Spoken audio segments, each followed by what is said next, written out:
Imagine que poderia passar uma semana inteira cavando no chão, procurando ruínas e tirando fotografias dos sítios arqueológicos mais surreais do mundo. Você acharia isso interessante? Pegue suas lupas e vamos cavar um pouco. Quando estiver em Roma, faça o que os romanos fazem, ou seja, caminhe pela cidade tropeçando na história antiga. Então você está passeando pelo Monte Esquilino em uma tarde ensolarada. Acabou de comer seu terceiro gelato quando de repente a viu. A magnífica Domus Aurea, ou Casa Dourada no português. O imperador romano Nero ordenou a construção deste enorme palácio em 64 d.C. A conclusão ocorreu 4 anos depois. Em seus dias de glória, ocupava uma área 3 vezes maior do que a cidade do Vaticano. O edifício era decorado com folhas de ouro, pedras semi-preciosas e muitos afrescos. Havia mais de 300 cômodos no palácio, alguns deles com vista para o belo vinhedo e bosques cheios de animais nas proximidades. E também uma enorme estátua de 30 metros do próprio Nero. O salão octogonal é a parte mais grandiosa do complexo. Originalmente, era um salão de banquetes com quedas d'água em cascata pelas paredes traseiras. Girava em torno de seu eixo dia e noite, à medida que as pétalas caíam. Os sucessores de Nero despojaram todo o palácio de seus materiais. Hoje, os turistas podem visitar a estrutura principal e, é claro, o salão octogonal. Tudo foi escavado, mas você o reconhecerá facilmente, mesmo com as paredes vazias. Depois de voar para o outro lado do mundo, estamos nas profundezas da selva cambojana. Ainda bem que você trouxe inseticida. Os mosquitos podem incomodar muito neste clima tropical. Escondida entre a floresta está a cidade de Angkor, a capital do Império Khmer entre os séculos 9 e 15. Para sua informação, a palavra Angkor significa capital na língua Khmer. A cidade se tornou uma das maiores do mundo pré-industrial. Pesquisadores dizem que quase 1 milhão de pessoas moravam lá. Hoje, Angkor atrai visitantes de todo o mundo por sua arquitetura deslumbrante. Você pode reconhecer o estilo Khmer no uso de enormes blocos de arenito. No centro do complexo fica o templo Bayon, decorado com 216 rostos sorridentes que os cientistas dizem que devem se assemelhar ao do fundador do Império Angkor, o rei Jayavarman II. Acredita-se que as torres costumavam ser decoradas com ouro, mas hoje o local é um labirinto de templos cobertos de videiras. A cidade foi abandonada em 1431 e não foi redescoberta até a década de 1840. Em 1992, foi nomeada Patrimônio Mundial pela Unesco. Os Estados Unidos geralmente não são sinônimos de ruínas, mas aqui está uma. No estado montanhoso do Colorado fica o antigo lar do povo Pueblo. Em todo o Parque Nacional de Mesa Verde, há mais de 600 habitações de penhascos construídas pelos Pueblos por volta da década de 1190. Só o Cliff Palace tinha mais de 150 cômodos. Era um edifício de vários andares de arenito e argamassa de argila. Para chegar à Casa da Varanda, os visitantes precisam subir uma escada de 10 metros. Lá pode-se ver uma vila de tamanho médio de 38 cômodos e 2 quivas, que são câmaras tradicionais construídas pelos pueblos para fins cerimoniais. Em 1300, a ocupação Puebla da Mesa Verde terminou. Felizmente, o local está aberto para visitas agora. Se você gosta de paisagens de terracota, a cidade de Petra é uma maravilha do mundo antigo. Localizada no deserto da Jordânia, era um centro comercial no século IV a.C. Os nabateus, uma tribo árabe beduína, viveram na chamada Cidade Rosa e prosperaram por muitos anos, acumulando uma quantidade significativa de riqueza. Eles inventaram um sistema inovador de gestão da água que tornou a região habitável. A estrutura em forma de portão, esculpida em rocha, pela qual Petra é famosa, é chamada de Tesouro do Faraó. Ela fica na entrada principal do local e disse que há um tesouro escondido embaixo dela. No início dos anos 2000, o local foi nomeado como uma das 7 novas maravilhas do mundo. Na América Central, na Guatemala, estão as antigas ruínas maias. A cidade perdida de Tikal é um local composto por 12 mil edificações, que são os restos da capital do antigo Império Maia. É comparável em importância a Londres ou Nova York. A Acrópole do Norte é o complexo de monumentos mais antigo de Tikal. Construída exclusivamente por mãos humanas em 750 a.C., serviu como local de descanso de reis e chefes. Antigamente, os templos da pirâmide eram pintados de vermelho. Os maias adoravam essa cor. Hoje, é claro, só dá para ver o calcário. Os arqueólogos não têm ideia da causa do declínio de Tikal. Foi uma seca, doença ou outra coisa?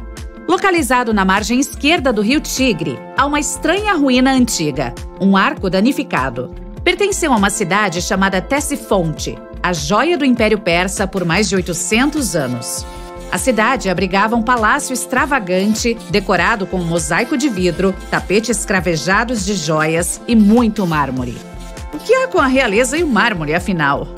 O arco fazia parte do complexo palaciano imperial. Até os tempos modernos, era o maior cofre independente feito pelo homem. Observe como não há pilares o sustentando. A enorme riqueza da cidade a tornou um alvo constante para outros impérios, até que eventualmente caiu.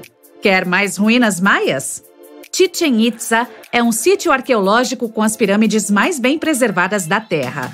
Localizada no estado de Yucatán, no México, a cidade maia tem mais de 1.500 anos. Em seu auge, era o lar de 35 mil pessoas. Ali há um total de 26 ruínas a serem exploradas. O destaque é El Castillo, um templo enorme semelhante a um degrau que fica 25 metros acima do solo. Sua característica mais peculiar é que tem 91 degraus em cada um de seus 4 lados. Incluindo a plataforma superior, são 365 degraus, o número de dias do ano solar. A cidade perdida mais antiga dessa lista remonta ao período Neolítico. Foi quando nós, seres humanos, começamos a cultivar pela primeira vez, em vez de levar um estilo de vida totalmente nômade, baseado na caça e na coleta. Situado nas Ilhas Órcades, na costa da Escócia, é um local pré-histórico conhecido como Skara Brae. Graças à boa restauração, está muito bem preservado. Você pode ver habitações pré-históricas com lareiras, móveis de pedra e até banheiros primitivos. Os pesquisadores encontraram símbolos rúnicos no local, o que significa que os habitantes da época poderiam ter tentado alguma forma de escrita. Ah, Grécia! Alguém quer um pouco de queijo feta? Chegamos ao ponto focal dos sítios arqueológicos. Mas hoje estamos explorando um em particular: o Colosso de Rhodes. Também conhecido como Gigante de Bronze, costumava ser uma das 7 maravilhas do mundo antigo, no porto da cidade grega de Rhodes, no século III a.C. Dizia-se que o colosso tinha 30 metros de altura. Acredita-se que a estátua foi construída com a ajuda de 900 camelos. Infelizmente, durou apenas 54 anos. Um terremoto devastador o quebrou em pedaços, sobrando para os turistas apenas um pé gigante. Agora, há um monte de nada onde a estátua existia. Acho que é seguro dizer que há muitas ruínas de paredes aleatórias espalhadas por todo o mundo. E nossa visita final do dia consiste exatamente nelas. No norte da Inglaterra está a ruína da Muralha de Adriano. O imperador romano encomendou o muro para separar seu império do da Grã-Bretanha. A parede original era muito maior do que a que resta dela hoje. Mas ainda assim, as ruínas são bastante impressionantes. Elas consistem em uma estrutura de mais de 115 quilômetros que se estende de uma costa a outra. Antigamente, a Muralha de Adriano abrigava 17 grandes fortes e inúmeras torres de observação para garantir a máxima segurança de seu império. O muro caiu no esquecimento quando os romanos deixaram a Grã-Bretanha no início do século V. As pessoas começaram a saqueá-lo para construir igrejas, fazendas e até casas. Hoje, se você decidir visitar as ruínas, só verá fragmentos de pedra na altura da cintura. Mas ainda assim, é incrível.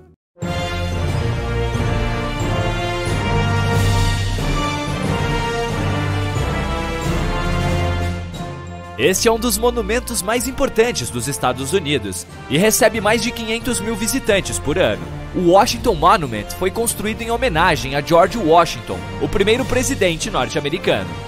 Mas ao observá-lo de perto, seja pessoalmente ou dando um zoom nas imagens, você verá que ele tem 2 cores diferentes. Bem, isso não foi planejado por um designer, se é o que você está pensando.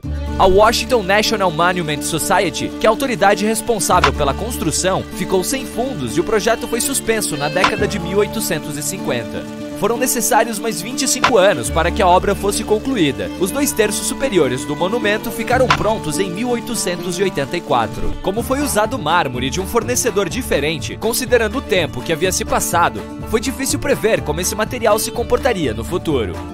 Estas duas partes aqui se pareciam muito no começo, porém, com o tempo, mais precisamente por causa dos ventos, chuva e erosão, acabaram ficando com tons diferentes. Tem ainda uma terceira porção de mármore, que dá pra ver só se você prestar bastante atenção.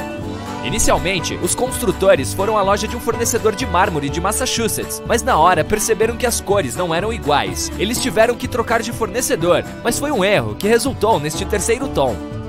Ele só é visto de frente, então a maioria das pessoas acha que o monumento possui duas cores. Os responsáveis pela obra notaram a diferença bem rápido e encontraram um tipo de mármore que se parecia com o primeiro. Mas o novo material também mudou de cor por causa das condições climáticas.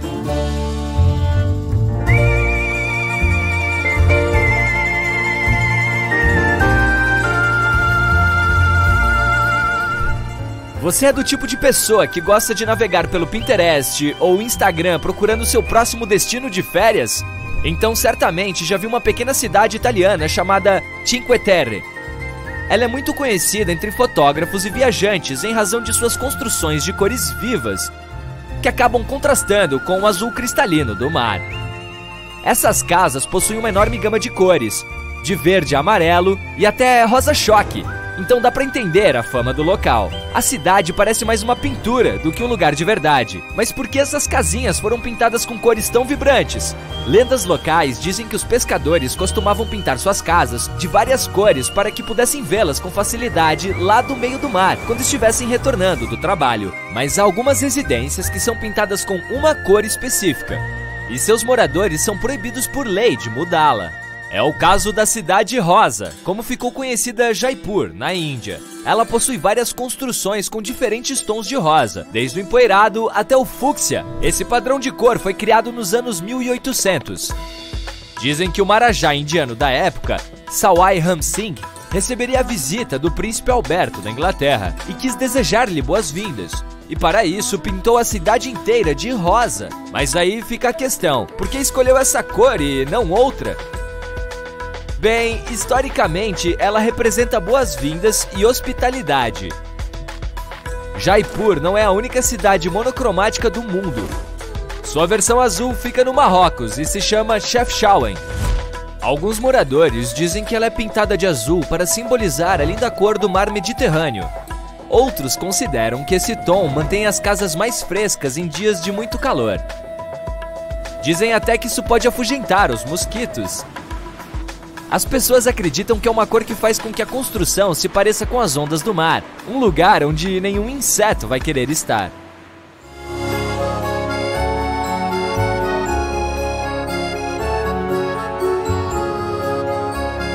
Agora, esta atração aqui se tornou o símbolo oficial da cidade mais romântica do mundo. La Tour Eiffel. Tô até sentindo o cheirinho de uma baguete recém-assada. Bem, parece que a Torre Eiffel também tem um segredinho relacionado à cor. Esse famoso monumento francês tem cor castanha hoje em dia. Mas nem sempre foi assim. O engenheiro responsável pela construção da torre, e que também deu a ela esse nome, se chamava Gustave Eiffel. Ele dizia que a primeira tinta usada na obra, um vermelho muito vívido, servia para protegê-la da ferrugem. Tipo o que foi feito na Golden Gate, em São Francisco, Estados Unidos. Mas desde que foi erguida, a Torre Eiffel já teve muitas cores, como ocre, amarelo e vários tons de marrom. Houve uma vez em que até foi usada uma tinta com efeito ombré. Isso fazia parecer que o monumento estava sumindo à medida que ia alcançando o céu. Acho que nunca ouvi uma história tão emocionante quanto a do vovô arco-íris de Taiwan. O nome dele é Huang Yunfu, e sua história começa no fim dos anos 2000. Por ser o último morador de um vilarejo, as autoridades locais decidiram derrubar as casas de lá para construir um moderno complexo de apartamentos. Para lidar com sua tristeza e solidão, o homem passou a pintar as paredes das casas de lá. Ele começou desenhando pássaros e gatos e depois pessoas. Em 2010, um universitário ficou sabendo do projeto e resolveu ajudar. ele fez uma campanha para arrecadar fundos e agora o vilarejo atrai um número impressionante de turistas todos os anos. Mais de 1 milhão. Com tanto sucesso, as autoridades acabaram desistindo de destruir a vila. E por falar em belos designs, existe uma biblioteca que se parece com uma prateleira gigante. Não é cena de filme. Alguém construiu mesmo isso. Uma das fachadas da Biblioteca Pública do Kansas se parece com um monte de livros enfileirados sobre uma prateleira. É mesmo incomum, considerando que cada livro tem mais de 7 metros de altura e quase 3 de largura. Nem é preciso ser fã de literatura para querer visitar o local, não é mesmo? A maior cesta do mundo não foi feita para gatos gordinhos. Na verdade, é um prédio. Sim, existe um edifício por aí que possui formato de cesta de piquenique. Ele fica em Newark, no estado de Ohio, e foi construído para servir como sede da empresa Longaberger, uma fabricante norte-americana de cestas artesanais de madeira. Essa obra é também reconhecida entre os profissionais como um dos exemplos mais famosos de arquitetura mimétrica, ou seja, quando um prédio é projetado para representar sua função ou finalidade.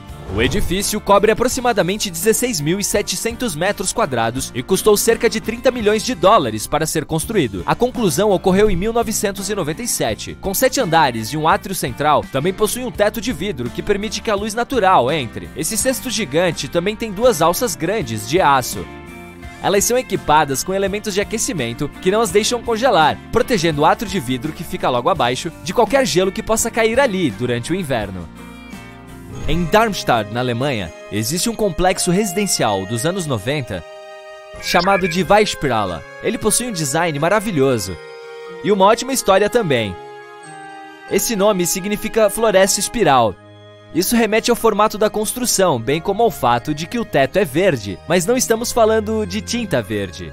O prédio em espiral possui uma floresta incrível sobre o telhado, com árvores de bordo e limoeiros. Essa construção especial foi concluída no ano 2000, com 105 apartamentos de 100 janelas, cada uma com formato e tamanho diferentes. Com 12 andares, o prédio também possui uma cafeteria e um bar. E tem mais um detalhezinho interessante: cada canto da obra é arredondado. Se algum dia você estiver na cidade de Rotterdam, na Holanda, não deixe de visitar as casas cubo. Essas construções inusitadas ficam acima do nível do solo, em cima de uma ponte para pedestres, perto do centro e da estação de metrô Rotterdam Black. No século XX, Rotterdam foi destruída. Por isso que mais tarde se tornou foco de designs arquitetônicos novos e criativos. A ideia do arquiteto holandês Piet Blom era projetar casas funcionais que também deixassem espaço para os pedestres passarem no nível do solo. Ele se inspirou em elementos simples, como florestas e árvores. Cada casa foi feita sobre um pilar hexagonal, uma construção feita de concreto e projetada para se parecer com o tronco de uma árvore. Cada um desses pilares tem uma escada que leva a salas de estar espaçosas. Outro exemplo de casa que parece ter saído de um conto de fadas é a Nautilus House, perto da cidade do México. Com formato de concha, também é uma das primeiras representações de bioarquitetura. O homem por trás desse design inovador é Javier Senozien. Ele se inspirou nos trabalhos de Gaudí e Frank Lloyd Wright. O próprio conceito de bioarquitetura define que as construções devem ser feitas com base em estruturas encontradas na natureza. Isso serve para lembrar as pessoas de sua história e tradições.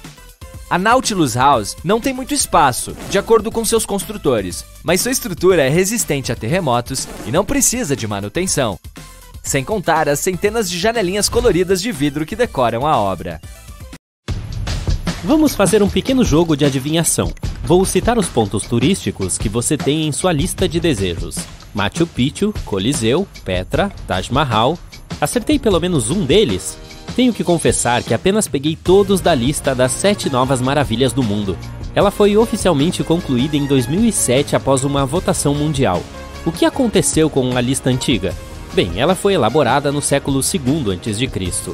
e há apenas uma atração ainda de pé: as pirâmides de Gizé. Faça suas malas, estamos indo para o Peru, o lar da poderosa Machu Picchu. Quando foi descoberta pela primeira vez, em 1911, seu explorador pensou que havia conseguido encontrar a cidade perdida dos Incas. Várias décadas depois, descobriu-se que não era a mesma. Além disso, ainda havia 3 famílias de fazendeiros morando lá, de modo que não se podia dizer que estava realmente perdida e esquecida. Não é de admirar que se goste tanto de lá. As pedras que compõem as edificações são cortadas com tanta precisão e ficam tão juntas que não é possível nem mesmo inserir um cartão de crédito entre elas. Isso salvou a cidade de alguns terremotos graves que são comuns na área. Os edifícios simplesmente dançam durante todo o tremor e depois voltam ao lugar. E devido à forma como estão dispostos, você pode ver o sol nascer ou se pôr exatamente atrás dos picos em dias importantes para os incas. 60% de toda a construção em Machu Picchu foi feita no subsolo, de modo que nem é possível vê-la. A melhor parte é que ainda há coisas a serem descobertas se você quiser ter seu nome marcado na história. Nossa próxima parada é na península de Yucatán, no México. O poderoso complexo de Chichén Itzá fica aqui há mais de 1.500 anos. A estrutura tem exatamente 365 degraus. Você pode contar quando for lá da próxima vez, caso não confie em mim. Os maias, que construíram tudo isso, gostavam muito de astronomia. Assim, não é de surpreender que tenham feito tantos degraus quanto o número de dias em um ano. Além disso, se você estiver por lá durante o equinócio de primavera ou outono, perceberá que as sombras que o sol poente projeta fazem parecer que há uma cobra descendo as escadas. A serpente emplumada era uma das principais divindades do México antigo. Chichén Itzá costumava ser um centro urbano movimentado. Teve seus altos e baixos, e quando os espanhóis chegaram no século XVI, estava praticamente abandonado. As primeiras fotos que temos do local são do final do século XIX. Parece que a pirâmide com um terraço tinha muito mais vegetação em 1892. A única fonte de água doce nesse clima seco são os cenotes, ou buracos cheios de água. Há 4 visíveis, e a pirâmide do templo provavelmente fica no topo de mais um. Os arqueólogos estão procurando túneis para entrar nela. Para ver nossa próxima maravilha, você deve estar preparado para compartilhá-la com cerca de 15.000 pessoas. Esse é o número de visitantes diários da estátua do nosso Cristo Redentor. Ela fica acima do Morro do Corcovado e pesa cerca de 635 toneladas. Deve ter sido difícil erguê-la até lá em cima. Na verdade, veio em pedaços. O escultor francês Paul Landowski fez várias peças de argila da futura escultura. A cabeça e as mãos foram feitas em tamanho real, e o corpo seria aumentado no local. As partes da estátua foram cortadas em cubos e depois moldadas em concreto e montadas. Os trabalhadores prepararam o cimento no local e transferiram todas as ferramentas por uma pequena ferrovia de roda dentada que os turistas usavam para subir a colina. A obra é a melhor prova de que um raio cai no mesmo lugar mais de uma vez. Isso porque, em razão de sua posição no topo da montanha, seus dedos, cabeça e sobrancelhas foram danificados pelas tempestades. É hora de seguir em frente. Desta vez estamos indo para Agra, na Índia. Sim, para ver o Taj Mahal, aquela linda construção rosa. Espere, ela não foi sempre branca? Bem, o Taj Mahal muda de cor dependendo da hora. Parece rosa pálido ou cinza perolado ao nascer do sol, branco cristalino ao meio-dia e o pôr do sol o pinta de bronze alaranjado. À noite pode até parecer azul translúcido. E essa não é a única ilusão de ótica aqui. Quando você se aproxima do portão principal, o edifício parece gigantesco, mas quanto mais perto chega, menor ele parece. Os minaretes ou torres em ambos os lados podem parecer estar perfeitamente retos, mas na realidade estão inclinados para fora. Isso é feito para o equilíbrio estético e também para evitar que as torres caiam sobre o edifício principal em caso de terremoto. Para uma construção concluída no século XVII, o Taj Mahal parece novo. Isso se deve ao fato de que ele recebe regularmente um dia de spa. É aplicada uma camada de lama facial adequada, que é uma receita tradicional para manter o brilho. Estou sentindo fome de tanto viajar. Que tal irmos à Itália comer macarrão? Brincadeira, o verdadeiro motivo é ver o Coliseu, claro. Seu nome original era Anfiteatro Flaviano, porque foi construído pela dinastia Flaviana. O novo nome provavelmente se deve à colossal estátua de bronze do imperador Nero que ficava ao lado do edifício. O modelo para ela foi o Colosso de Rhodes. Em seus quase 2.000 anos, o Coliseu passou por pelo menos 3 grandes incêndios e 4 terremotos. Ele foi danificado, consertado e reconstruído várias vezes. O impressionante monumento já recebeu até 80.000 espectadores. O que eles assistiam não era necessariamente tão cruel quanto Hollywood nos fez acreditar. A maioria dos combates de gladiadores era realizada sob regras rígidas. Às vezes, o público ficava entediado com o espetáculo e os participantes saíam do local. Quando o Coliseu deixou de ser uma arena para esses shows assustadores, foi usado como cemitério, lugar de culto, moradia, oficinas para artesãos e comerciantes, sede de uma ordem religiosa e castelo fortificado. Agora está aberto ao público, que pode conferir seu labirinto subterrâneo. Você está pronto para a próxima maravilha? É a Cidade Perdida de Petra. Ou melhor, redescoberta. Afinal, já foi muito rica e vibrante. Depois foi abandonada e encontrada novamente em 1812. Ela é inteira feita de arenito e, apesar de estar no deserto, já recebeu muita chuva. Ainda assim, durou 2000 anos graças a alguns habilidosos trabalhadores. O moderno escaneamento a laser mostrou que eles colocaram degraus gigantescos na montanha para verificar a qualidade da rocha e esculpir os edifícios sem arriscar suas vidas. E como as pessoas sobreviveram ali no deserto sem água? Os nabateus que viviam por lá desenvolveram um complicado sistema de condutos, represas e cisternas para garantir que tivessem fluido vital suficiente para o ano todo. Caso você esteja em seu modo Indiana Jones, ainda há muito a descobrir em Petra. Os arqueólogos acreditam que até agora só conhecemos 15% da cidade e o restante ainda está escondido no subsolo. Vamos terminar nosso passeio com o maior projeto feito pelo homem no mundo. Sim, estou falando da Grande Muralha da China. Ela se estende por mais de 20 mil quilômetros, desde o mar de Bohai, no leste, até o deserto de Gobi, no oeste. Mas não confie no mito popular, você realmente não verá a Muralha da Lua. Foram necessários mais de 2000 anos para ser concluída e uma boa quantidade de materiais de construção, principalmente tijolos e blocos de pedra cortada. Você já riscou seu nome em uma árvore, ou pior ainda, em algum lugar famoso? Não se preocupe, não contarei a ninguém. As pessoas que ergueram o muro fizeram o mesmo. Alguns dos tijolos, em sua maioria da dinastia Ming, têm alguns dados como o local de produção, o nome da família responsável pela fabricação e os funcionários que os fizeram. Essa era uma forma de controle de qualidade. Se algo acontecesse com alguns dos tijolos, seria fácil descobrir o culpado.